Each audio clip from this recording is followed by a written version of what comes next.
ये उचित नहीं है, ये उचित नहीं है। अखिलेश जी प्लीज, मैं आपको मौका दूंगा राज्यपाल अभिभाषण पे, प्लीज। नो, ये तरीका ठीक नहीं है। No,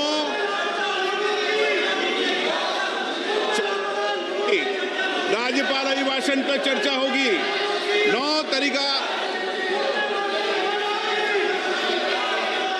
Honorable Speaker, I present the budget for 25-26. This budget continues our government's efforts to A. Accelerate growth, B. Secure inclusive development, C. Invigorate private sector investments, D.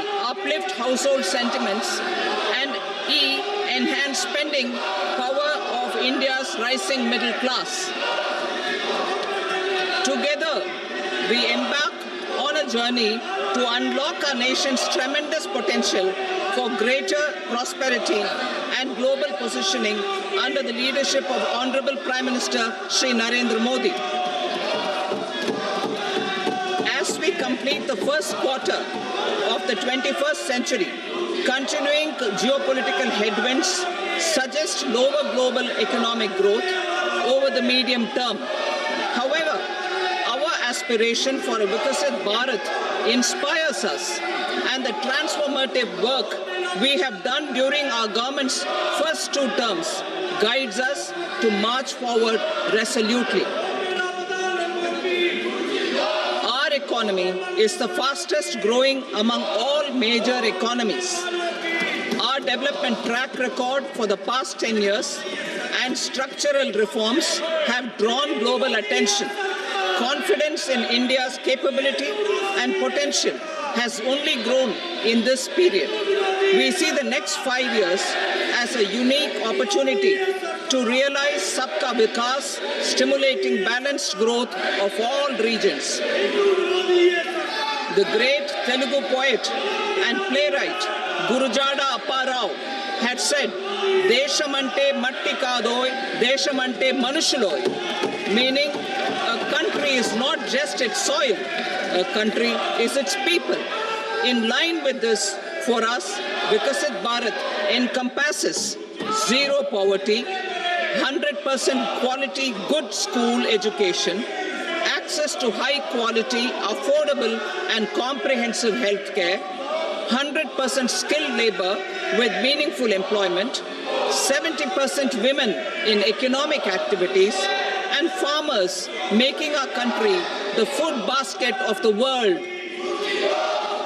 In this budget, the proposed development measures span 10 broad areas, focusing on Garib, youth, Annadata, and Nari, spurring agricultural growth and productivity, building rural prosperity and resilience, taking everyone together on an inclusive growth path, boosting manufacturing and furthering Make in India, supporting MSMEs, enabling employment-led development, investing in people, economy, and innovation, securing energy supplies, promoting exports, and nurturing innovation.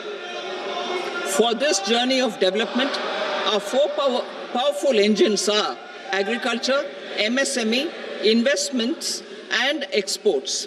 The fuel, our reforms, our guiding spirit, inclusivity, and the destination, Vikasit Bharat. This budget aims to initiate transformative reforms across 6 domains. During the first 5 years, these will augment our growth potential and global competitiveness. The domains are taxation, power sector, urban development, mining, financial sector, and regulatory reforms. Agriculture as the first engine. Now I move to specific proposals, beginning with agriculture as the first engine.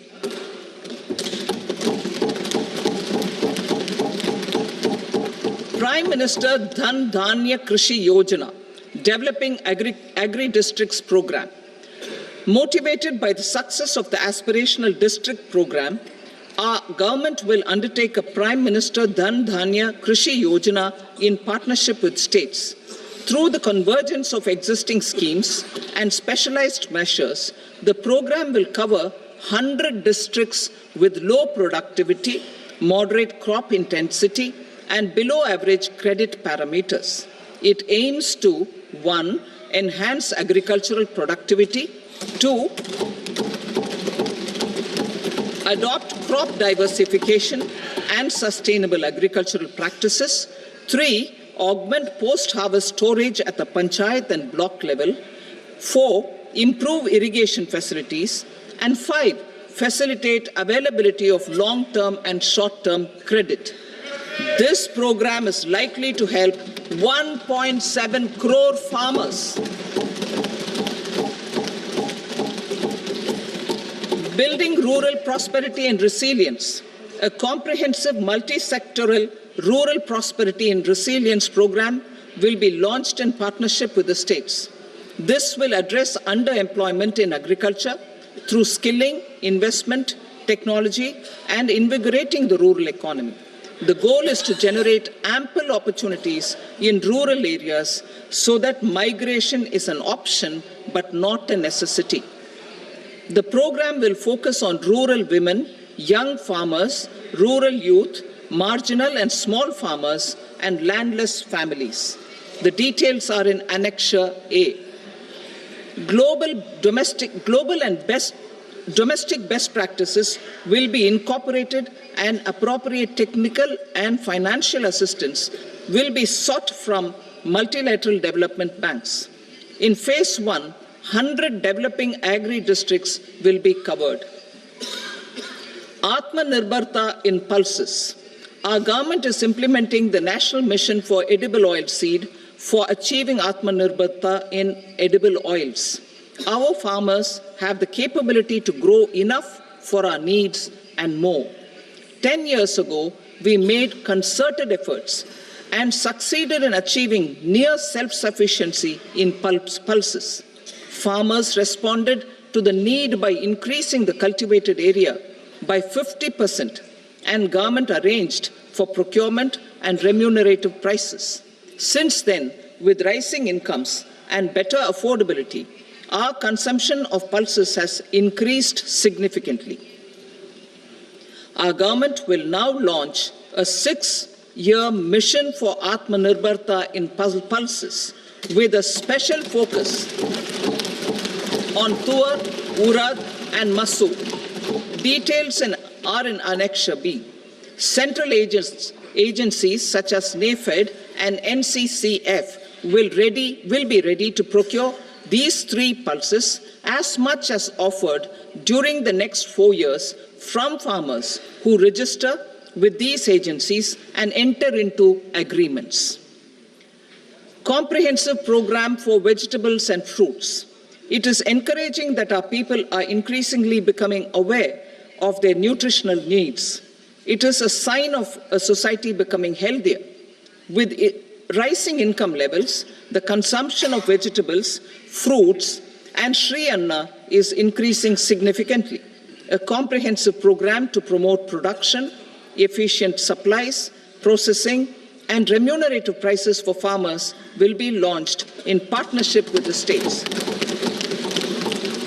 Appropriate institutional mechanisms for implementation and participation of farmer producer organizations and cooperatives will be set up. Makhana Board in Bihar. For this, there is a special opportunity for the people of Bihar. A Makhana Board will be established in the state to improve production, processing, value addition, and marketing of Makhana. The people engaged in these activities will be organized into FPOs. The board will provide hand-holding and training support to Makhana farmers and will also work to ensure they receive the benefits of all relevant government schemes. A national mission on high-yielding seeds will be launched, aimed at 1. Strengthening research ecosystem, 2. Targeted development and propagation of seeds with high yield, pest resistance and climate resilience. And 3, commercial availability of more than 100 seed varieties released since July 2024.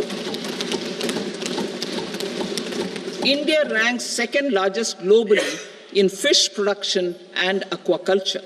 Seafood exports are valued at 60,000 crore rupees. To unlock the untapped potential of the marine sector, our government will bring in an enabling framework for sustainable harnessing of fisheries from Indian exclusive economic zone and high seas, with a special focus on the Andaman and Nicobar and Lakshadweep Islands. For the benefit of lakhs of cotton growing farmers, I am pleased to announce a mission for cotton productivity. This 5-year mission will facilitate significant improvements in productivity and sustainability of cotton farming and promote extra long staple cotton varieties. The best of science and technology support will be provided to farmers. Aligned with our integrated 5F vision for the textile sector, this will help in increasing incomes of the farmers and ensure a steady supply of quality cotton for rejuvenating India's traditional textile sector. Kisan credit cards facilitate short-term loans action. Our government had reopened 3 dormant urea plants in the eastern region. To further augment urea supply, a plant with annual capacity of 12.7 lakh metric tons will be set up at Namrup in Assam.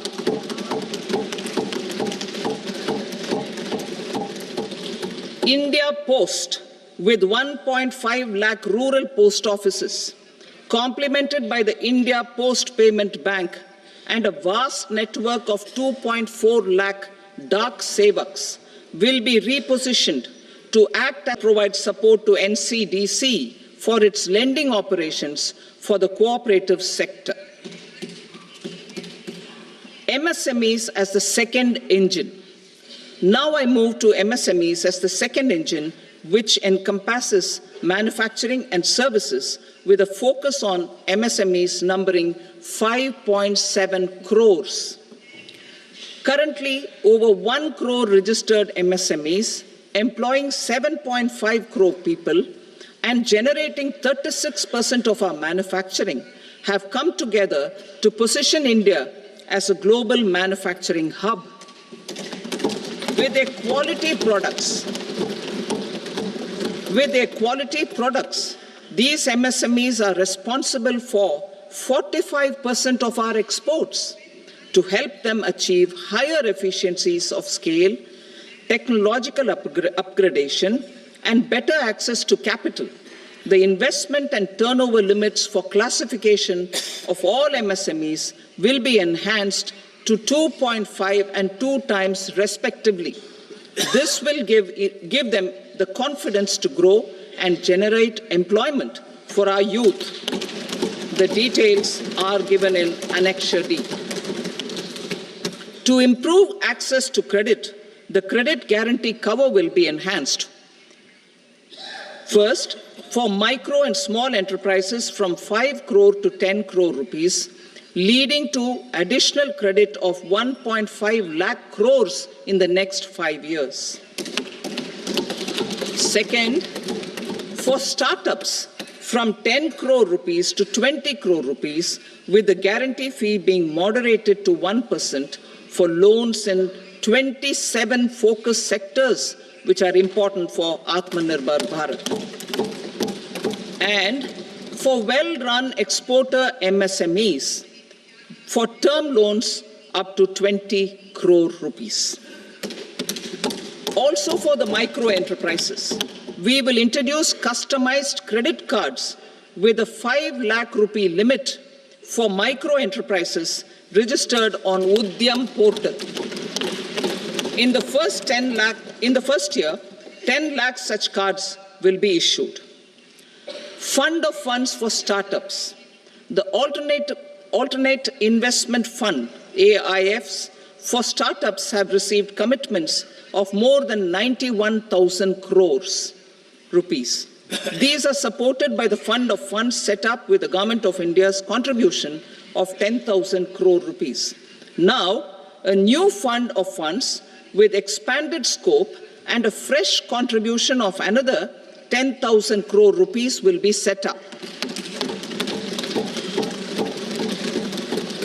A new scheme will be launched for 5 lakh women, scheduled castes and scheduled tribes, first-time entrepreneurs.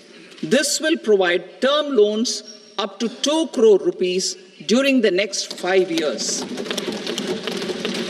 The scheme will incorporate lessons from the successful Stand Up India scheme.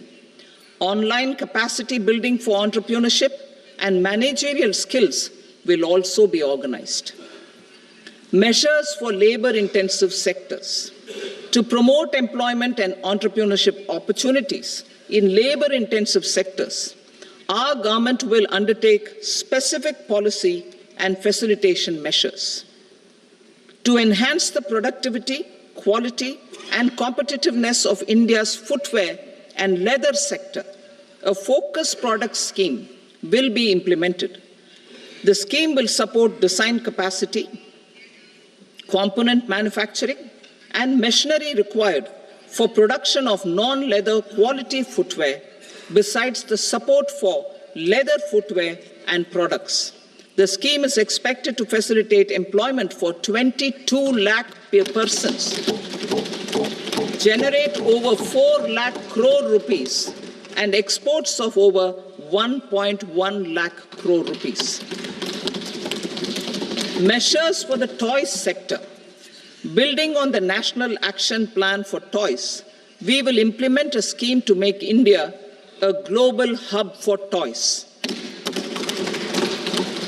The scheme will focus on development of clusters, skills, and a manufacturing ecosystem that will create high-quality, unique, innovative, and sustainable toys that will represent the Made in India brand.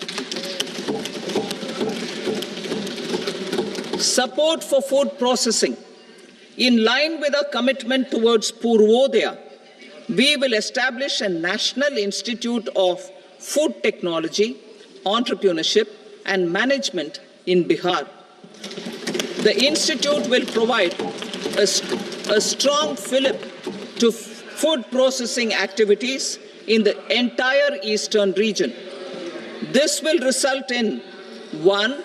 Enhanced income for the farmers through value addition to their produce, and 2. Skilling entrepreneurship and employment opportunities for the youth. Manufacturing mission, furthering Make in India. Our government will set up a national manufacturing mission covering small, medium, and large industries for furthering Make in India by providing policy support, execution roadmaps, governance, and monitoring framework for central ministries and states. Details are in Annexure E. Given our commitment to climate-friendly development, the mission will also support clean tech manufacturing. This will aim to improve domestic value addition and build our ecosystem for solar PV cells, EV batteries, motors and controllers, electrolyzers, wind turbines, very high voltage transmission equipment, and grid-scale batteries. Investment as the third engine.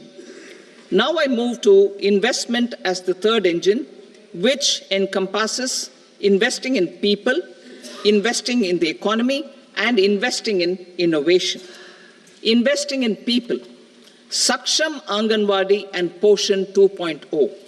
Saksham Anganwadi and Poshan 2.0 program provides nutritional support to more than 8 crore children, 1 crore pregnant women and lactating mothers all over the country, and about 20 lakh adolescent girls in aspirational districts and the Northeast region. The cost norms for these nutritional support will be enhanced appropriately. Atal Tinkering Labs. 50,000 Atal Tinkering Labs will be set up in government schools in the next 5 years to cultivate the spirit of curiosity and innovation and foster a scientific temper among young minds. Broadband connectivity to government secondary schools and PHCs.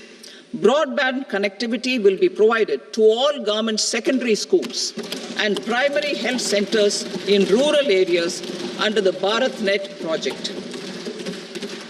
Bharatiya Bhasha Pustak Scheme. We propose to implement a Bharatiya Bhasha Pustak scheme to provide digital form Indian language books for schools and for higher education. This aims to help students understand their subjects better and in their language. National Centers of Excellence for Skilling. Building on the initiative announced in the July 24 budget, 5 national centers of excellence for skilling will be set up with global expertise and partnerships to equip our youth with the skills required for Make for India, Make for the World manufacturing. The partnership will cover curriculum design, training of trainers, and a skills certification framework and periodic reviews. Expansion of capacity in IITs. Total number of students in 23 IITs has increased 100% from 65,000 to 1.35 lakh in the past 10 years.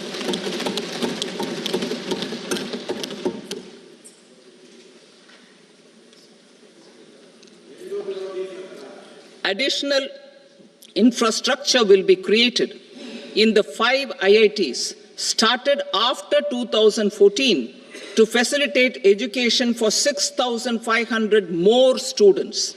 Hostel and other infrastructure capacity at IIT Patna will also be expanded.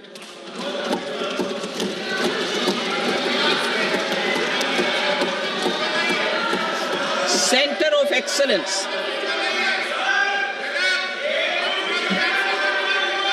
Center of Excellence in AI for Education. I had announced 3 centers of excellence in artificial intelligence for agriculture, health, and sustainable cities in 2023. Now a center of excellence in artificial intelligence for education will be set up with a total outlay of 500 crores. Expansion of medical education. Our government has added almost 1.1 lakh undergraduate and postgraduate medical education seats in 10 years, an increase of 130%. In the next year, 10,000 additional seats will be added in medical colleges and hospitals towards the goal of adding 75,000 seats in the next 5 years. Daycare cancer centers in all district hospitals. Our government will facilitate setting up of daycare cancer centers in all district hospitals in the next 3 years. 200 centers will be established in 25-26 itself. Strengthening urban livelihoods. Our government has been giving priority to assisting urban poor and vulnerable groups. A scheme for socio-economic upliftment of urban workers will be implemented to help them improve their incomes, have sustainable livelihoods, and a better quality of life. PM Swanidhi scheme has benefited more than 68 lakh street vendors, giving them respite from high-interest informal sector loans. Building on this success, the scheme will be revamped with enhanced loans from banks, UPI-linked credit cards with 30,000 rupees limit, and capacity building support. Social Security Scheme for welfare of online platform workers. Gig workers of online platforms provide great dynamism to the new age services economy. Recognizing their contribution, Our government will arrange for their identity cards and registration on the e-Shram portal. They will be provided healthcare under PM Jan Arogya Yojana. This measure is likely to assist nearly 1 crore gig workers.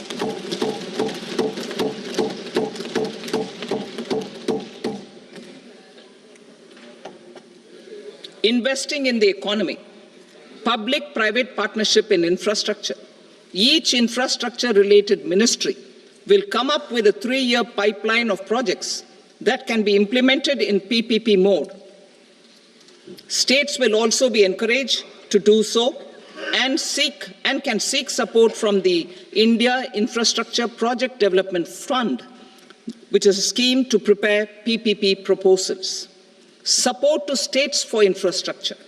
An outlay of 1.5 lakh crore is proposed for the 50-year interest-free loans to states for capital expenditure and incentives for reforms.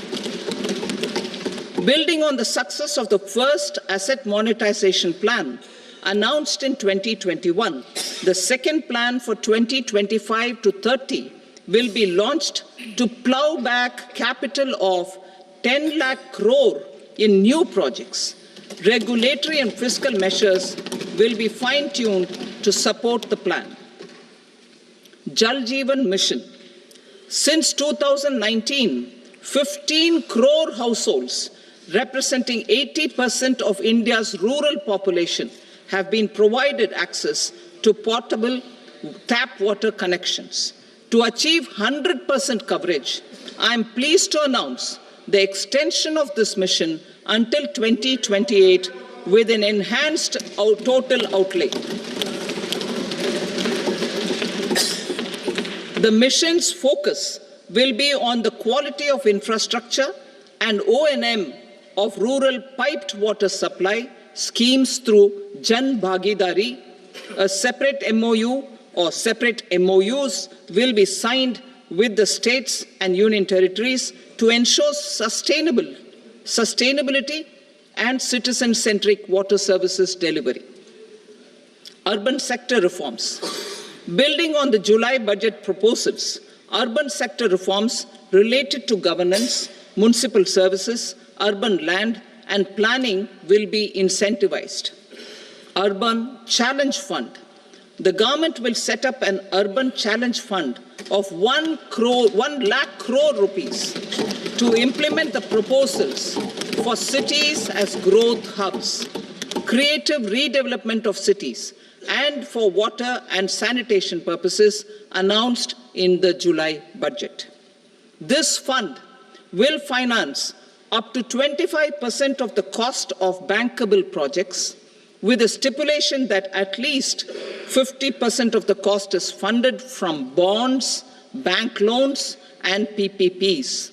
An allocation of 10,000 crore is proposed in 2025-26. Power sector reforms. We will incentivize electricity distribution reforms and augmentation of intra-state transmission capacity by states. This will improve financial health and capacity of electricity companies. Additional borrowing of 0.5% of GSDP will be allowed to states contingent on these reforms.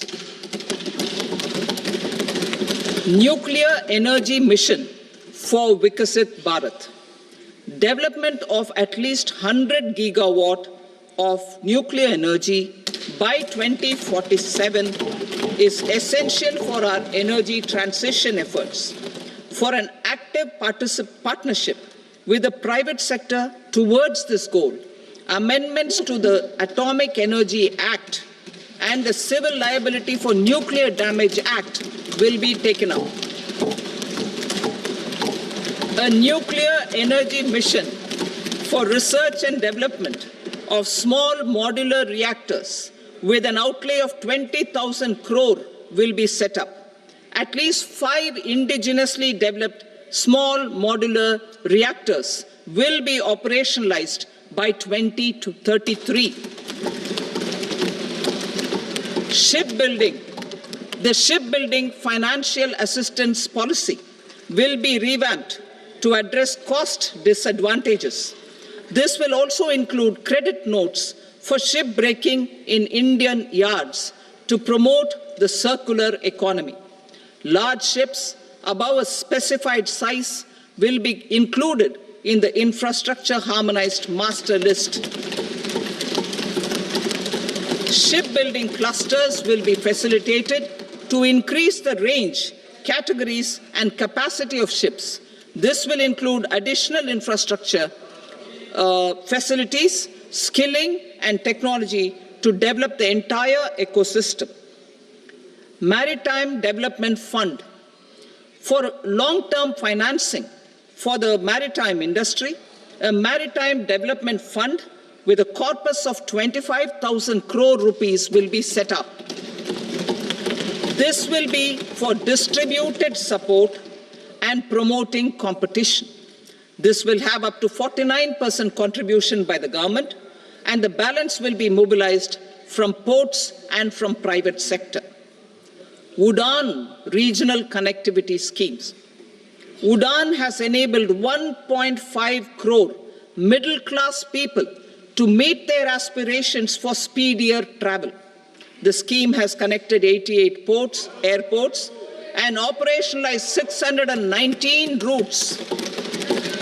Inspired by that success, a modified UDAN scheme will be launched to enhance regional connectivity to 120 new destinations and carry 4 crore passengers in the next 10 years. 4 crore additional passengers in the next 10 years.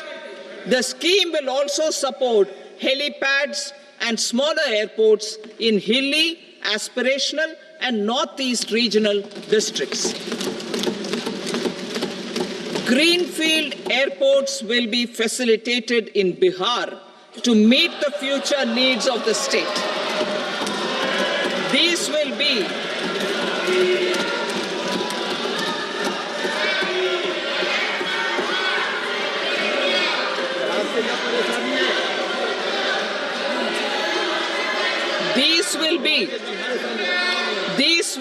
in addition to the expansion of the capacity of Patna Airport and a brownfield airport in Beta. Western Kosi Canal project in Mithilanchal. Financial support will be provided for the Western Kosi Canal ERM project, benefiting a large number of farmers, cultivating over 50,000 hectares of land in the Mithilanchal region of Bihar. Mining sector reforms. Mining sector reforms, including those for minor minerals, will be encouraged through sharing of best practices and institutions of a state mining index. A policy for recovery of critical minerals from tailings will be brought out. Under the special window for affordable and mid-income housing, SWAMI, 50,000 dwelling units in stressed housing projects have been completed and keys handed over to home buyers. Another 40,000 units will be completed in 2025, further helping middle-class families who were paying EMIs on loans taken for apartments while also paying rent for their current dwellings. Building on this success, SWAMI Fund 2 will be established as a blended finance facility with contribution from the government, banks, and private investors. This fund of 15,000 crore rupees will aim for expeditious completion of another 1 lakh units. PM Gati Shakti data for private sector. For furthering PPPs and assisting the private sector in project planning, access to relevant data and maps from the PM Gati Shakti portal will be provided. Tourism for employment-led growth. Top 50 tourist destination sites in the country will be developed in partnership with states through a challenge mode. Land for building key infrastructure will have to be provided by the states. Hotels in these destinations will be included in the infrastructure harmonized list. The following measures will be taken for facilitating employment-led growth. Organizing intensive skill development programs for our youth, including in institutes of hospitality management. Providing mudra loans for homestays. Improving ease of travel and connectivity to tourist destinations. Providing performance-linked incentives to states for effective destination management, including tourist amenities, cleanliness, and marketing efforts. And introducing streamlined e-visa facilities along with visa fee waivers for certain tourist groups. Continuing with the emphasis on places of spiritual and religious significance, in the July budget, there will be a special focus on destinations related to the life and times of Lord Buddha. Medical tourism and heal in India. Medical tourism and heal in India will be promoted in partnership with the private sector, along with capacity building and easier visa norms. Investing in innovation. To implement private sector-driven research, development, and innovation initiatives announced in the July budget, I am now allocating 20,000 crore rupees for this purpose. A deep tech fund of funds will also be explored to catalyze the next generation startups as a part of this initiative. In the next 5 years, under the PM Research Fellowship Scheme, we will provide 10,000 fellowships for technological research in IITs and IISc with enhanced financial support. The second gene bank with 10 lakh germplasm lines will be set up for future food and nutritional security. This will provide conservation support to both public and private sectors for genetic resources. We will start a national geospatial mission to develop foundational geospatial infrastructure and data. Using PM Gati Shakti, this mission will facilitate modernization of land records, urban planning, and design of infrastructure projects. A Gyan Bharatam mission for survey, documentation, and conservation of our manuscript heritage with academic institutions, museums, libraries, and private collectors will be undertaken to cover more than 1 crore manuscripts. We will set up a national digital repository of Indian knowledge systems for knowledge sharing. Now I move to exports as the fourth engine. We will set up an export promotion mission with sectoral and ministerial targets driven jointly by the Ministries of Commerce, MSME, and Finance. It will facilitate easy access to export credit, cross-border factoring support, support to MSMEs to tackle non-tariff measures in overseas markets. A digital public infrastructure, Bharat Trade Net, for international trade will be set up as a unified platform for trade documentation and financing solutions. This will complement the Unified Logistics Interface platform. The BTN will be aligned with international practices. Support will be provided to develop domestic manufacturing capacities for our economy's integration with global supply chains. Sectors will be identified based on objective criteria. Facilitation groups with participation of senior officers and industry representatives will be formed for select products and supply chains. Through this, there are huge opportunities related to Industry 4.0, which needs high skills and talent. Our youth have both. Our government will support the domestic electronic equipment industry to leverage this opportunity for the benefit of our youth.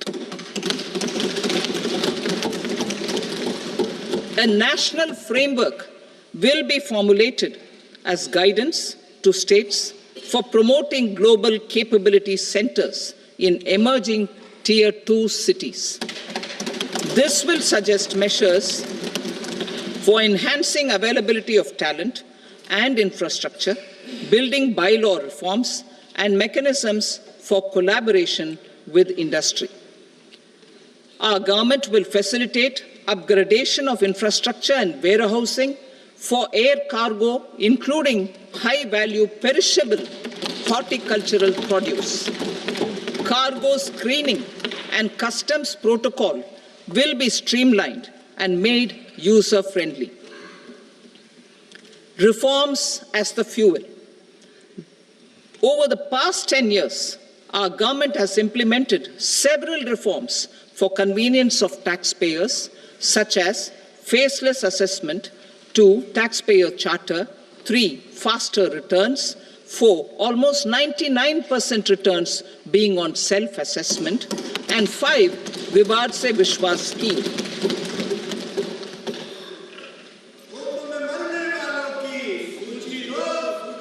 Continuing these efforts, I reaffirm the commitment of the Tax Department to trust first, scrutinize later. I also propose to introduce the new income tax bill next week. I will detail the indirect tax reforms and changes in direct taxes in Part B. Financial sector reforms. The FDI limit for the insurance sector will be raised from 74 to 100%. This enhanced limit will be available for those companies which invest the entire premium in India. The current guardrails and conditionalities associated with foreign investment will be reviewed and simplified. The services of India Post Payment Bank will be deepened and expanded in rural areas. NABFID will set up a partial credit enhancement facility for corporate bonds for infrastructure. Public sector banks will develop Grameen Credit Score framework to serve the credit needs of SHG members and people in rural areas. A forum for regulatory coordination and development of pension products will be set up. To implement the earlier announcement on simplifying the KYC processes, the revamped Central KYC Registry will be rolled out in 2025. We will also implement a streamlined system for periodic updating. Requirements and procedures for speedy approval of company mergers will be rationalized. The scope for fast-track mergers will also be widened and the process made simpler.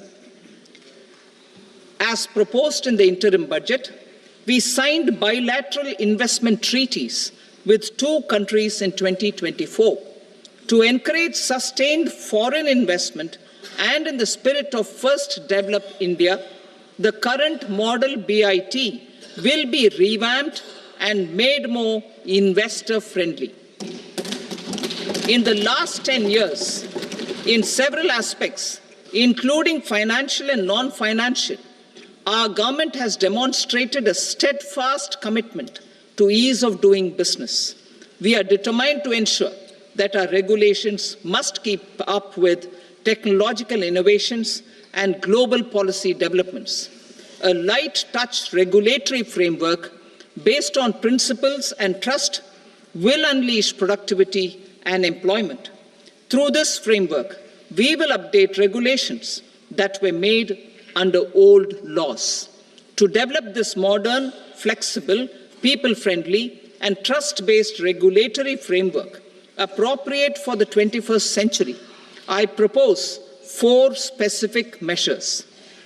A high-level committee for regulatory reforms will be set up for a review of all non-financial sector regulations, certifications, licenses, and permissions.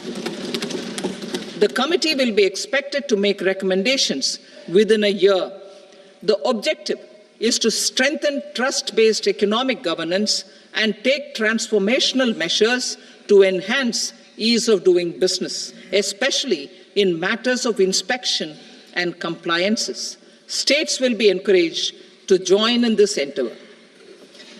An investment friendliness index of states will be launched in 2025 to further the spirit of competitive, cooperative federalism.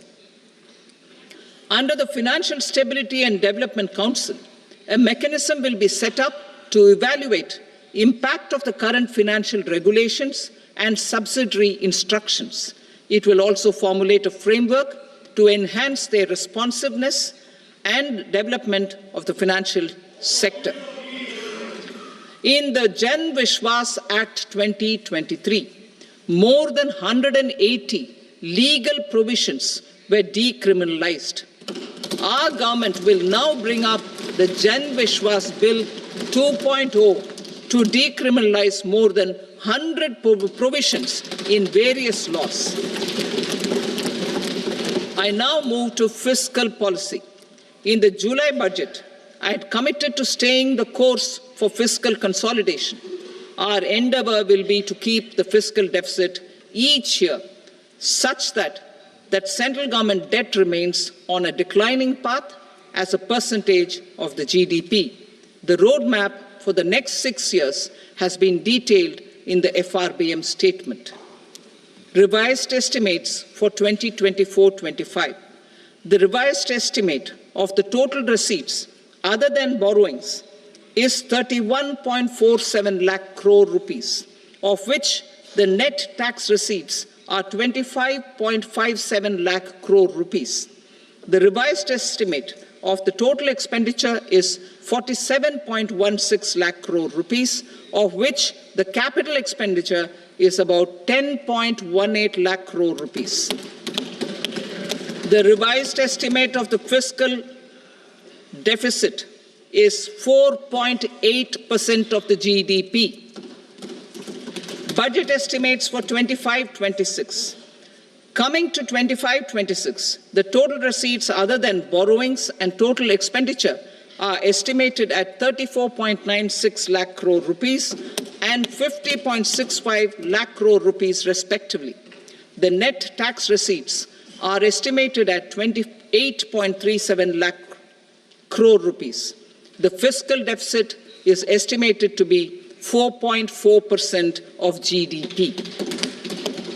To finance the fiscal deficit, the net market borrowings from dated securities are estimated at 11.54 lakh crore. The balance financing is expected to come from small savings and other sources. The gross market borrowings are estimated at 14.82 lakh crore rupees.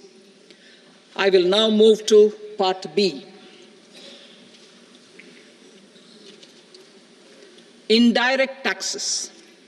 My proposals relating to customs aim to rationalize tariff structure and address duty inversion. These will also support domestic manufacturing and value addition, promote exports, facilitate trade, and provide relief to common people.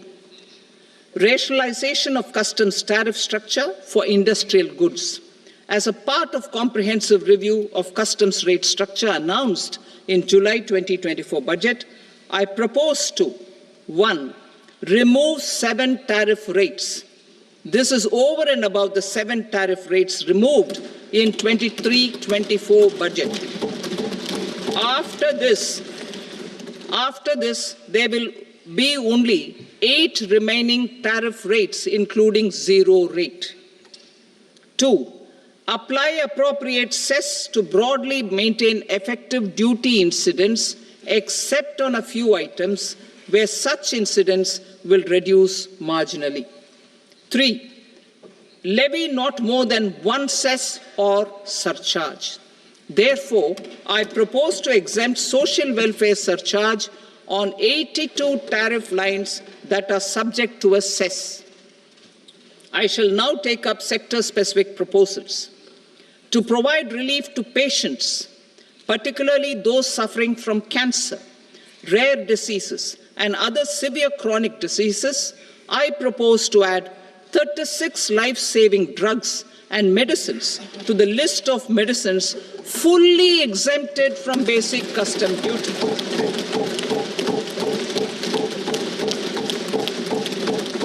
I also propose to add 6 life-saving medicines to the list attracting concessional custom duty of 5%. Full exemption and concessional duty will also respectively apply on the bulk drugs for manufacture of the above. Specified drugs and medicines under patient assistance programs run by the pharmaceutical companies are fully exempt from BCD, provided the medicines are supplied free of cost to the patients. I propose to add 37 more medicines along with 13 new patient assistance programs.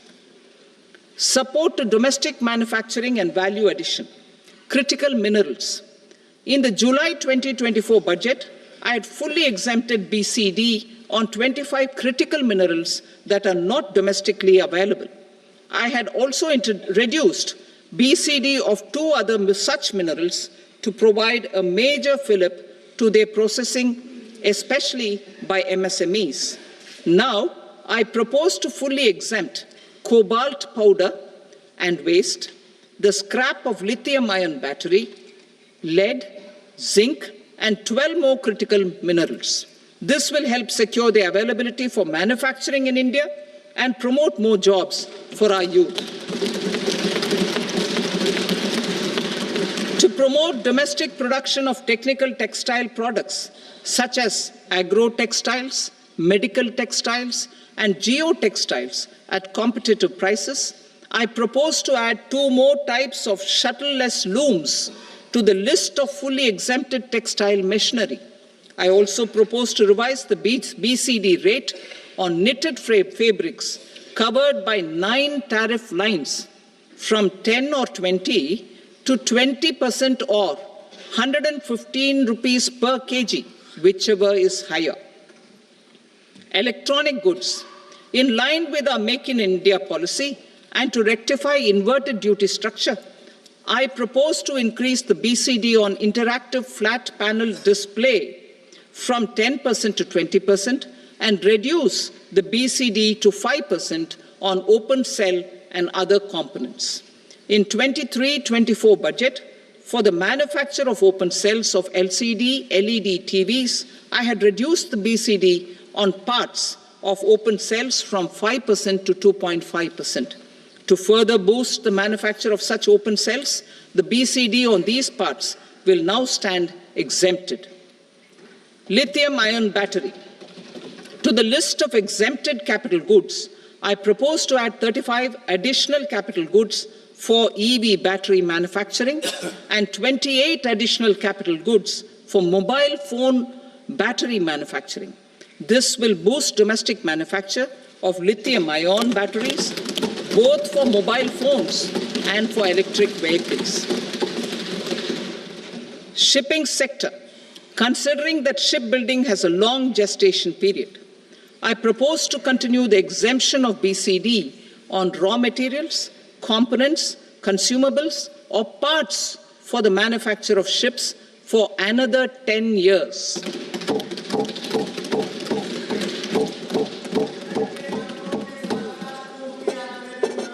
I also propose the same dispensation for shipbreaking to make it more competitive. Telecommunication. To prevent classification disputes, I propose to reduce the BCD from 20% to 10% on carrier-grade Ethernet switches to make it at par with non-carrier-grade Ethernet switches. Export promotion. To facilitate exports of handicrafts, I propose to extend the time period for export from 6 months to 1 year, further extendable by another 3 months if required. I also propose to add 9 items to the list of duty-free inputs. Leather sector. I propose to fully exempt BCD on wet blue leather to facilitate imports for domestic value addition and employment.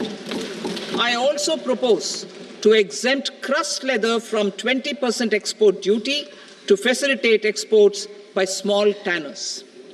Marine products.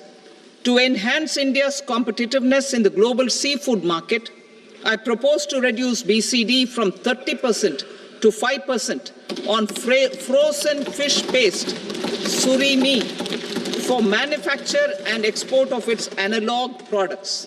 I also propose to reduce BCD from 15% to 5% on fish hydrolysates for manufacture of fish and shrimp feed. In July 2024 budget, to promote development of domestic MROs for aircraft and ships, I had extended the time limit for export of foreign origin goods that were imported for repairs from 6 months to 1 year and further extendable by 1 year. I now propose to extend the same dispensation for railway goods. Time limit for provisional assessment. Presently, the Customs Act 1962 does not provide any time limit to finalize provisional assessments, leading to uncertainty and cost to trade. As a measure of promoting ease of doing business, I propose to fix a time limit of 2 years, extendable by a year, for finalizing the provisional assessment. I propose to introduce a new provision that will enable importers or exporters, after clearance of goods, to voluntarily declare material facts and pay duty with interest but without penalty. This will incentivize voluntary compliance. However, this will not apply in cases where department has already initiated audit or investigation proceedings. For industry to better plan their imports, I propose to extend the time limit for the end use of imported inputs in the relevant rules from 6 months to 1 year. This will provide operational flexibility in view of cost and uncertainty of supply. Further, such importers will now have to file only quarterly statements instead of a monthly statement.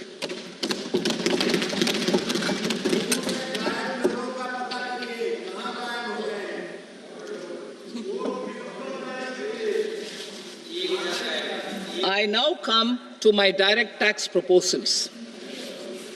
In Part A, I have briefly underlined taxation reforms as one of key reforms to realize our vision of Vikasit Bharat. In respect of criminal law, our government had earlier ushered in Bharatiya Nyaya Sanhita, replacing Bharatiya Danda Sanhita.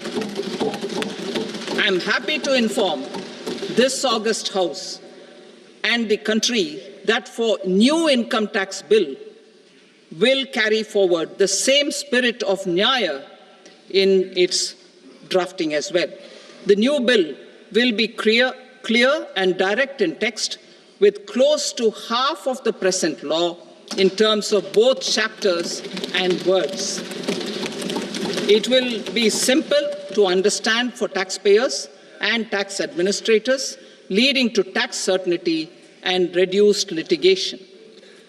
Reforms, however, are not a destination. They are means to achieve good governance for our people and economy. Providing good governance primarily involves being responsive. The Tirukural captures this in verse 542, which reads, "Vaanokki vaazhum ulagallam, mannavan kol nokki vaazhum kudi," meaning, just as the living beings live expecting rains, citizens live expecting good governance. Our government is committed to keeping an ear to the ground and a finger on the pulse and responding while balancing our national building efforts.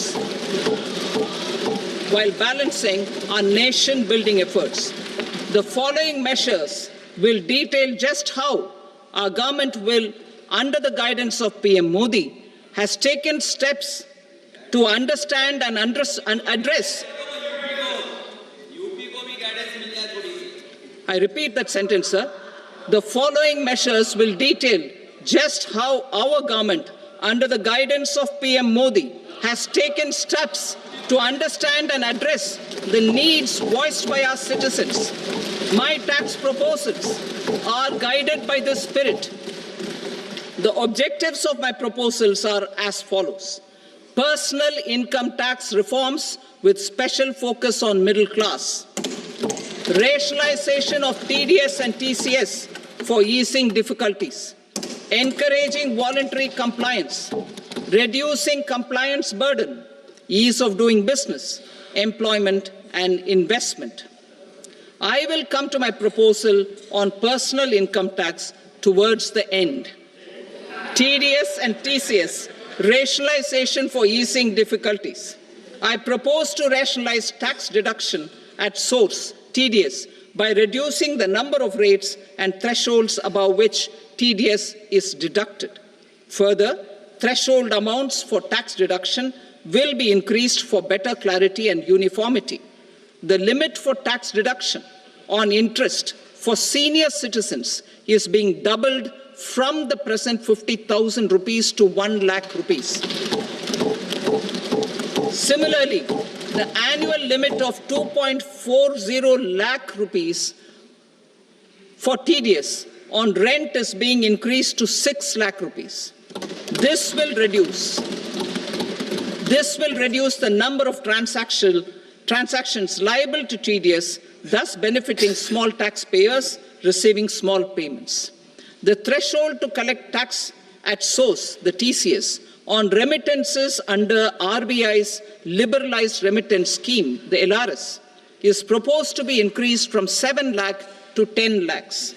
I also propose to remove TCS on remittances for education purposes, where such remittances is out of a loan taken from a specified financial institution.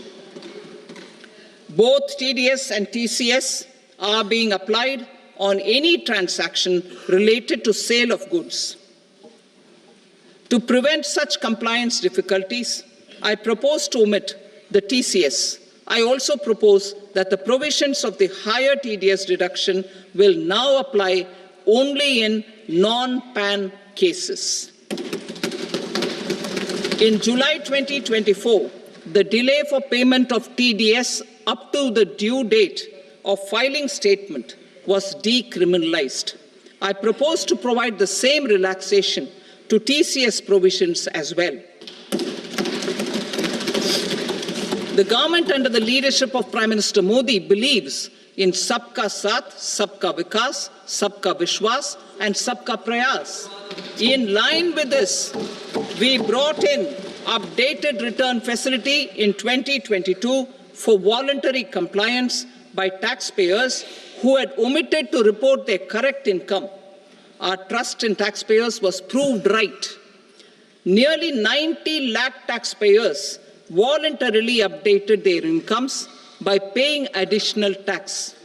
Taking this trust further, I now propose to extend the time limit to file updated returns for any assessment year from the current limit of 2 years to 4 years.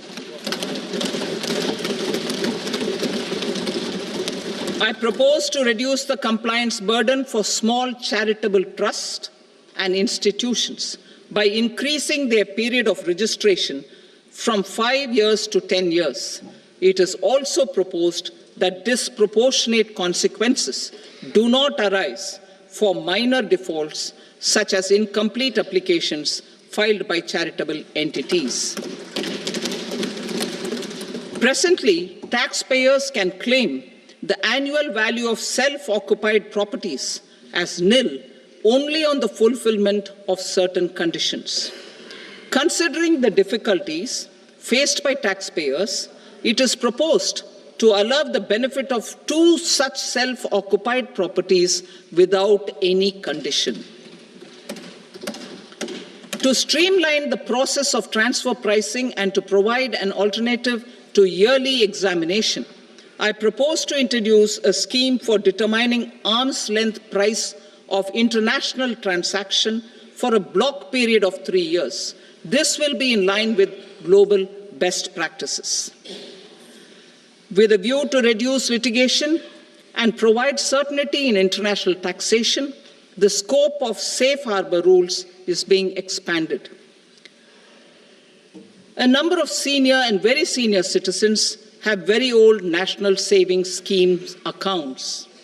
As interest is no longer payable on such accounts, I propose to exempt withdrawals made from NSS by individuals on or after 29th August 2024.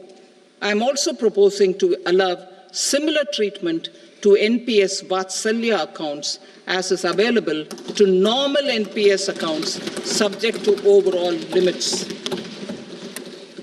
In my speech in July 2024, I had promised that all processes, including giving effect to appellate orders, shall be digitalized and made paperless over the next 2 years. So I'm happy to announce that digitalization is being made operational now. In July 2024, we brought in the Vivad Se Vishwas scheme to resolve income tax disputes pending in appeal.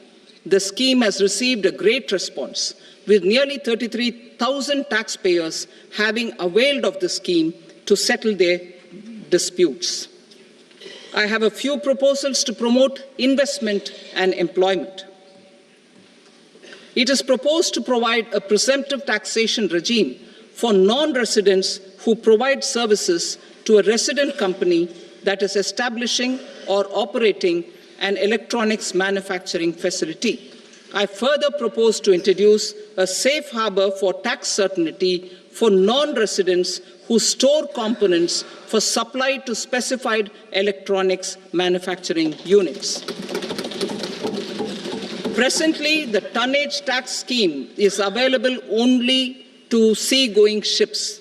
The benefits of existing tonnage tax scheme are proposed to be extended to inland vessels registered under the Indian Vessels Act 2021 to promote inland water transport in the country. Extension for incorporation of startups. We continue to support the Indian startup ecosystem. I propose to extend the period of incorporation by 5 years to allow the benefit available to startups which are incorporated before 1/4/2030. In order to attract and promote additional activities in the IFSC, I am inter alia proposing specific benefits to ship leasing units, insurance offices, and treasury centers of global companies which are set up in IFSC. Further, to claim benefits, the cutoff date for commencement in IFSC has also been extended by 5 years to 31/3/2030. Category 1 and Category 2 AIFs are undertaking investments in infrastructure and other such sectors. I propose to provide certainty of taxation to these entities on the gains from securities, to promote funding from sovereign wealth funds and pension funds to the infrastructure sector. I propose to extend the date of making an investment by 5 more years up to 31st March 2030.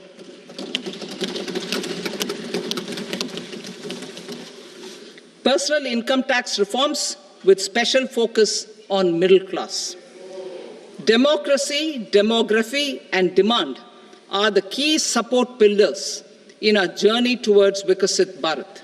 The middle class provides strength for India's growth. This government, under the leadership of Prime Minister Modi, has always believed in the admirable energy and ability of the middle class in nation building. In recognition of their contribution,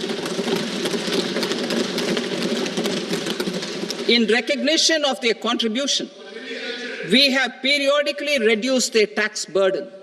Right after 2014, the nil tax slab was raised to 2.5 lakhs of rupees, which was further raised to 5 lakh rupees in 2019. and to 7 lakh rupees in 2023. This is reflective of our government's trust on the middle class taxpayers. I am now happy to announce that there will be no income tax payable up to income of 12 lakh rupees.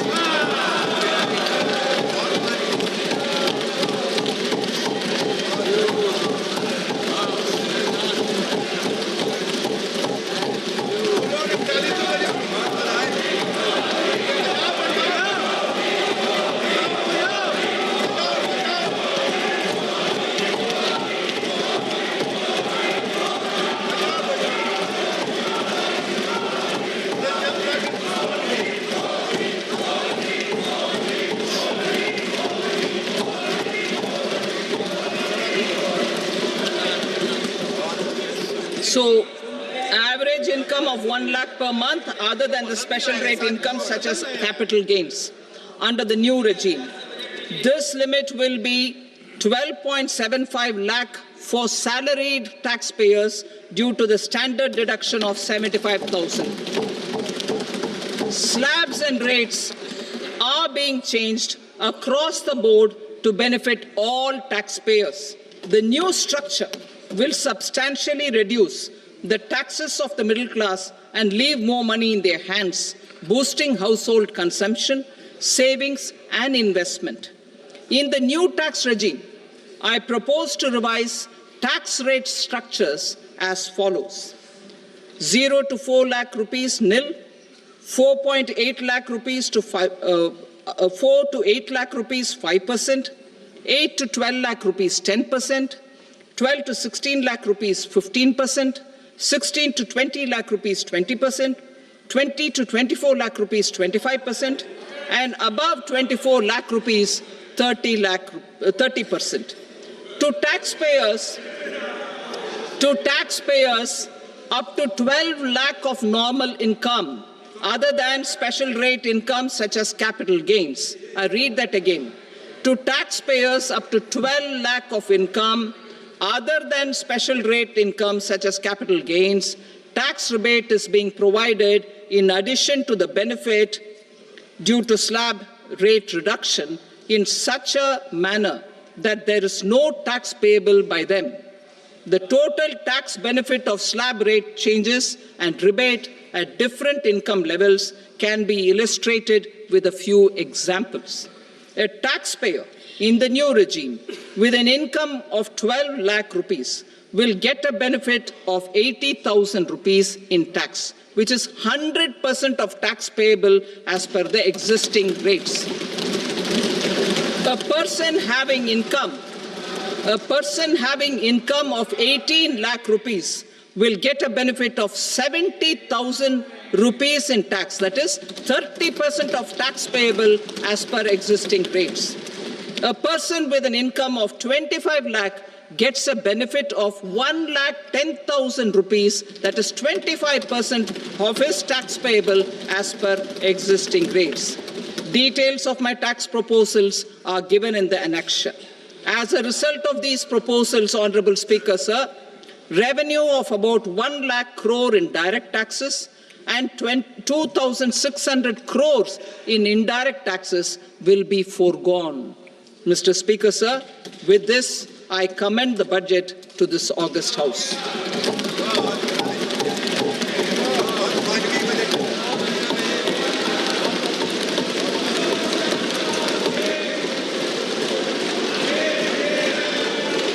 Item number 2, Srimati Nirmala Sitharaman. Sir, with your permission, I rise to lay on the table the following statements under Section 3(1) of the Fiscal Responsibility and Budget Management Act, 2003. Medium-term fiscal policy cum fiscal policy strategy statement and macroeconomic framework statement. Item number 3, Srimati Nirmala Sitharaman. Sir, with your permission, I rise to move for leave to introduce the Finance Bill 2025. प्रश्न ये है कि विधेयक को पुनर्स्थापित करने की अनुमति प्रदान की जाए। जो सदस्य इसके पक्ष में हाँ कहें, जो सदस्य विरोध में ना गए, मेरे विचार में निर्णय हाँ वालों के पक्ष में हुआ। हाँ वालों के पक्ष में अनुमति प्रदान की जाती है। माननीय मंत्री जी, अब विधेयक को पुनर्स्थापित करें। Sir, I introduce the bill. Thank you. सभा की कार्रवाई सोमवार दिनांक 3 फरवरी 2025 को प्राप्त 11 बजे तक के लिए स्थगित की जाती है।